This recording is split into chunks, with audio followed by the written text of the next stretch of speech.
sama aku Dea dalam Talk the Talk. Semoga kalian di rumah, dimanapun kalian nonton dalam keadaan baik-baik aja ya. Gak nyangka ya, pandemi sedikit lagi sudah berakhir, bahkan sudah menemukan titik terangnya nih.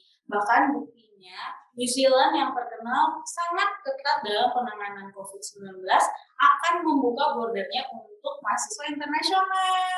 Jadi buat kalian yang punya rencana kuliah di sana, bisa langsung siap-siap nih dari sekarang. Ini pokoknya berita bagus banget kan. Nah, sebelum kalian berangkat, kali ini aku bakalan ngobrol sama salah satu alumni dari University of Auckland, karena kita bakalan membahas tentang persiapan apa aja yang perlu disiapin nih, terus seperti apa sih kuliah di sana, pokoknya gambaran kuliah di sana di New Zealand tuh seperti apa akan kita bahas tuntas.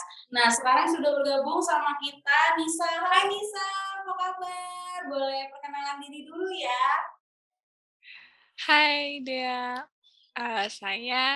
perkenalan ya untuk teman-teman Iya. semua listeners. Saya Nisa, saya alumni dari University of Auckland, New Zealand. Dulu ambil program Master of Pharmacology. Sekarang sudah sekitar 2 tahun lulus. Saya sekarang sibukannya mengajar sebagai salah satu tim pengajar di salah satu kampus di Lampung. Di dalam bidang studi farmasi, ya tepatnya farmakologi. Jadi sesuai dengan S2-nya kemarin. Jadi kita mulai ngobrol-ngobrol aja kali ya. Iya, Nisa tuh kan kuliahnya di University of Auckland, bener ya? Betul. Di sana itu ngambil program S2-nya ya? Betul, S2. Terus kamu pertama kali ke Auckland tuh impression-nya kayak gimana sih? Pertama kali ke Auckland itu impression pertama kali adalah multikultur banget sih yang pertama ya, karena kan kita kan lama di Indonesia, di mana di Indonesia itu kan jarang banget kan ada orang luar kan gitu. Jadi first impression-nya adalah multikultur banget gitu. Ada berbagai ras itu ada di situ gitu. Yang pertama itu sih.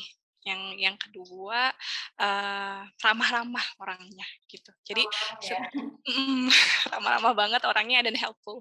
Kalau misalkan kira-kira kelihatan sedikit aja kita itu kayak kesulitan tuh langsung banyak yang bantu. Jadi menurut kamu nih, kenapa sih memilih Auckland untuk jadi tujuan studi kamu gitu? Oke, jadi sebenarnya dulu itu nggak ada kepikiran sama sekali sih tentang Auckland gitu kan.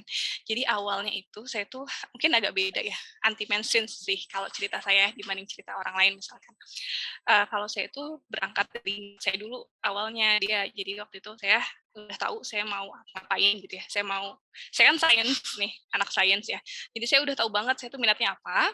Kemudian saya udah tahu saya mau ngapain, teliti apa. Nah, jadi waktu itu ceritanya saya cari tuh supervisor dari berbagai negara yang neliti apa yang saya pengen teliti. Kebetulan dapatnya adalah di Auckland gitu. Jadi awalnya adalah karena by chance kebetulan. Nah kemudian jadi secara topik pas banget nih sama supervisor saya itu. Nah ternyata setelah itu proses dan akhirnya dapat kampusnya cocok juga sama supervisornya, dan begitu nyampe ke sana ternyata yang tadinya by chance itu ternyata didukung sama ternyata pas banget gitu dengan apa yang saya pengen gitu dari segi fasilitas labnya untuk penelitian sangat mendukung. Kemudian dari atmosfer saintisnya itu kuat banget terus juga nggak cuman itu dari segi pendidikannya ya, terus juga dari segi kualitas hidupnya itu juga sangat nyaman gitu. Terus sesampainya di University of Auckland, kesan pertama kamu apa sih sama kampus ini? University of Auckland ya. Pertama kali nyampe sana itu yang dirasakan itu atmosfer kampusnya itu berasa banget sih. Yang orang-orang pada kumpul di kampus, diskusi, terus ya itu sih yang pertama kerasa banget pas sampai ke University of Auckland. Spesifiknya ya, Itu nyampe labnya, kan saya anak labnya nih. Itu nyampe labnya, wow, itu kayak kayak heaven on earth.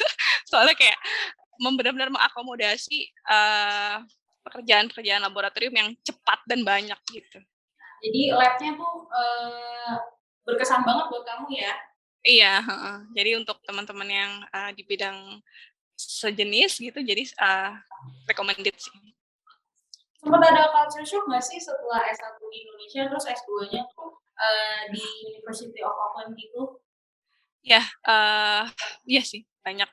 Terutama yang pertama bahasa ya tentu ya. Karena di sana kan agak-agak beda tuh aksennya. Walaupun nggak beda banget tapi agak beda gitu. Agak mereka suka jadi apa ya? Aksennya tuh agak-agak ke gitu. Apa-apa itu agak ke gitu. Jadi dan ngomongnya cepet kan. Saya juga apa ya? Karena nggak terlalu tinggi paparannya dengan bahasa Inggris ya, walaupun ya lumayan sih, cuman nggak yang fluent banget gitu kan, dan nggak terlalu banyak paparannya, jadi kaget itu kuliah dosennya ngomongnya cepet pakai aksen sana, jadi saya dulu stres sih awal-awal. Terus jadi saya nanggepinnya dengan apa ya, saya berusaha handlingnya itu kemarin saya awal-awal saya rekam saya rekam terus saya dengerin lagi di rumah, tapi makin lama makin membaik sih, makin apa ya, namanya manusia kan beradaptasi ya dia, jadi makin lama makin bisa nangkep gitu, nggak perlu lagi rekaman gitu, jadi berat di awal sih. Terus menurut pengalaman kamu nih, apa sih kelebihan kuliah di New Zealand? Kelebihannya kalau menurut saya mereka itu sangat student centered kalau menurut saya ya.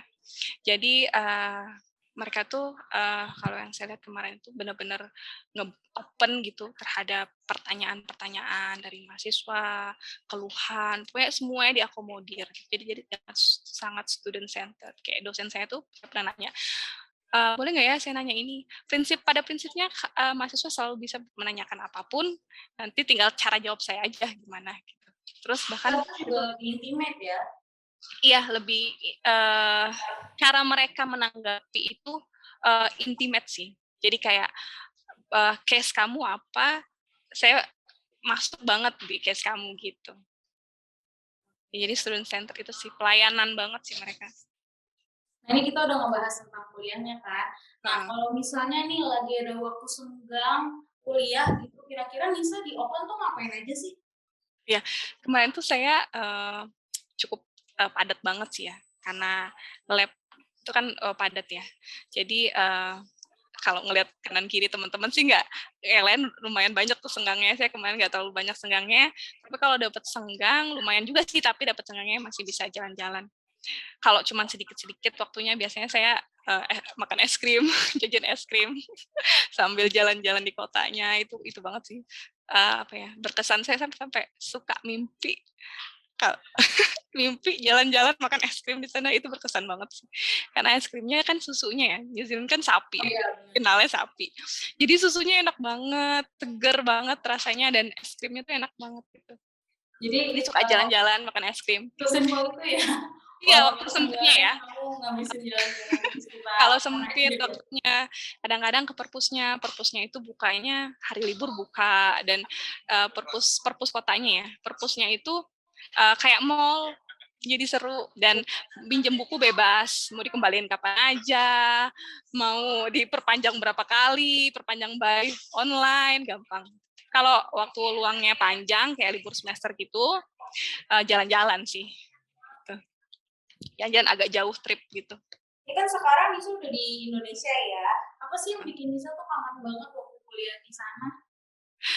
Ya, yang paling bikin kangen itu es krim tadi. Es krimnya kayaknya ngangenin banget ya rasanya. Ya, sampai yang kalau hujan-hujan gitu ya, saya bahkan masih makan es krim di jalan. Itu satu yang es krim. Yang kedua tentu ini ya, kayak keindahan alamnya yang benar-benar indah, yang kayak di negeri dongeng sih. Ada Blue River ya, kalau Blue River itu tuh benar-benar yang kayak sungai yang sangat jernih, yang kelihatan banget dalamnya, itu benar-benar indah sih. Dan di sana itu keindahan alam itu gratis.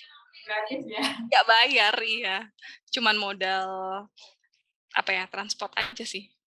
Jadi itu sih yang paling kangen, kayak kalau di kita kan susah ya, mau ke pantai yang belum tentu terjaga kebersihannya aja bayar. Itu sih yang paling makanya mungkin ya. Terakhir nih, Nisa boleh nggak kasih tips dan saran buat teman-teman Saners di luar sana yang mau kuliah juga di Auckland? Oke, ya tipsnya adalah yang pertama pastikan, bidang yang kamu tuju itu, eee, di kampusnya itu mengakomodir gitu. Dan lumayan, dia ada di ranking yang, kamu oke gitu di situ. Jangan sampai, ternyata, pokoknya kamu kuliah aja di situ padahal ternyata bidang di kampus itu tuh dia kurang bagus bidang itunya yang kamu pengen. Oke deh, Nisa. Makasih banyak ya sharingnya hari Oke, ini. ya. Thank you banget loh Nisa, pengalaman kuliah di University of Auckland itu kayaknya seru banget gitu. Di sana berapa lama ya, Nisa kuliahnya? Di sana 2 tahun. Oh 2 tahun ya. Mhm, Oke deh. iya. Nisa makasih banyak ya sharing hari Oke, ini. sama-sama. Semoga teman-teman Saners bisa terinspirasi untuk kuliah di New Zealand dari ceritanya Nisa. Sampai jumpa Nisa. Jumpa. Itu dia sharing kita bareng Nisa. Semoga informasinya bermanfaat dan menginspirasi kamu ya. Buat kamu yang mau cari informasi lebih tentang kuliah di New Zealand, kamu bisa langsung akses Sun e-Guidebook atau langsung aja download Sun Mobile App. Nah, lagi siap-siap kuliah di luar negeri, jangan lupa konsultasi dengan Sun Education dengan cara datang ke kantor cabang terdekat atau langsung hubungi hotline-nya ya. Jangan lupa untuk subscribe channel YouTube Sun Education dan follow sosial media kita nih. Aku Dea, pamit undur. Sampai jumpa di Talk the Talk berikutnya. Dadah!